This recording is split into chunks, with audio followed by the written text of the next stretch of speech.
Well, there was a time when Sunday morning TV belonged to my friend Tim Russert. If it's Sunday, it's Meet the Press. The line between the press and political operatives has been crossed countless times in both directions. Lewis Howe was an Albany reporter, a chain smoker, who believed that the freshman state senator Franklin Delano Roosevelt was destined for bigger things.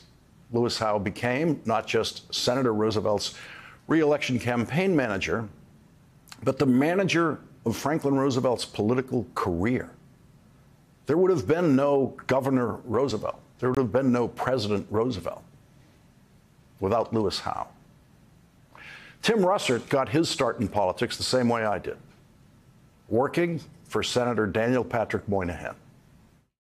And with us now, a man whose Senate staff I served on a decade and a half ago, Daniel Patrick Moynihan, the senior senator from New York. Senator, welcome. Now, I'm biased, but I think Tim was the best moderator of Meet the Press or any Sunday show ever.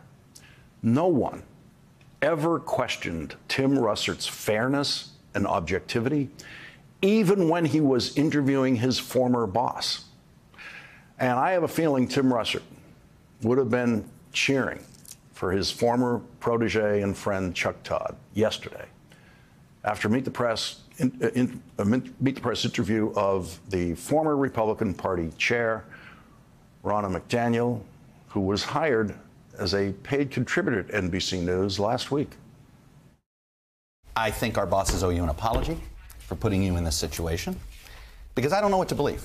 She is now a paid contributor by NBC News. So I have no idea whether any answer she gave to you was because she didn't want to mess up her contract. She wants us to believe that she was speaking for the RNC when the RNC was paying for her. So she has credibility issues that she still has to deal with. Yeah. Is she speaking for herself, or is she speaking on behalf of who's paying her? There's a reason why there's a lot of journalists at NBC News uncomfortable with this, because many of our professional dealings with the RNC over the last 6 years have been met with gaslighting, have been met with character assassination. She called me a propagandist, but I've been called worse. She was not hired by MSNBC. I found out about it on Friday when it was publicly announced. I stopped inviting Trump liars like her on this program in 2016 because I've never seen a satisfying, successful interview of a Trump liar, and have never thought that I alone could crack the code of how to interview a Trump liar. They are fast and furious liars, and I doubt that I could keep up.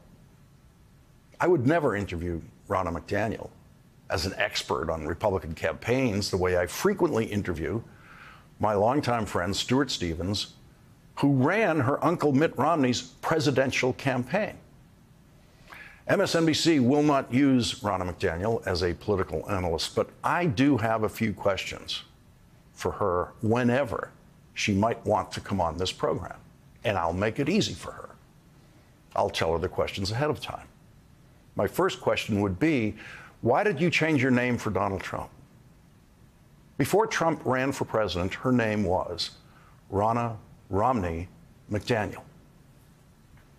How does that feel, to change your name to curry favor with a madman because he doesn't like your uncle?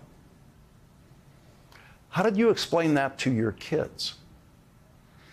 What lesson did your kids learn from that? And I mention her kids because she always mentions her kids and that she's a mother whenever she is speaking publicly. And then I would ask her about everything she did to try to help Donald Trump overthrow the election that she yesterday decided to say for the very first time, 4 years late, that Joe Biden won fair and square. There is an easy way to avoid the controversy NBC News has stumbled into. Don't hire anyone close to the crimes. That's what happened to the Nixon gang, the only comparable predecessors to the Trump gang.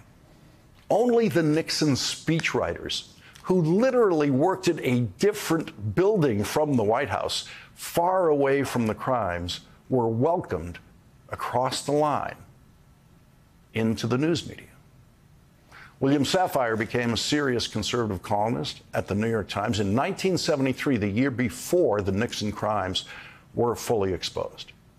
A decade later, David Gergen went to U.S. News and World Report. And John McLaughlin started a syndicated political chat show where he was joined by his fellow Nixon speechwriter Pat Buchanan, and many years later, joined by me. Now, those guys knew Nixon was a criminal, and they never defended Nixon to me privately for even a minute. John Dean, who was deeply involved in Nixon's crimes and served time in prison, emerged 35 years later as a TV commentator on the Clinton impeachment without being paid by any network. CNN gave John Dean a paid position during the Trump presidency, 45 years after the Nixon crimes for which he was convicted. None of the people who were involved in hiring Ronna McDaniel were old enough to live through any of that history. Some of them were not born yet.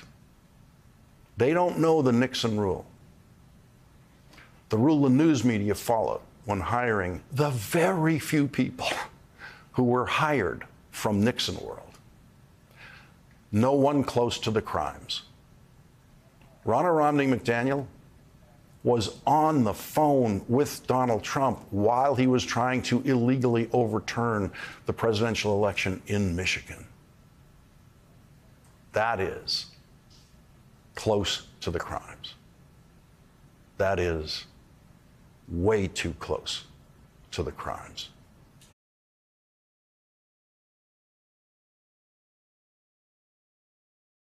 Hey everyone, MSNBC has a new and improved app. You'll get real-time alerts and analysis, live blogs, in-depth essays, video highlights, and the best 2024 election coverage. Download the new MSNBC app. Here's how to do it. You tap on the App Store on your phone. You hit search on the bottom right corner. You type in MSNBC. You click on the MSNBC app. You click on Get or the cloud icon and enjoy it.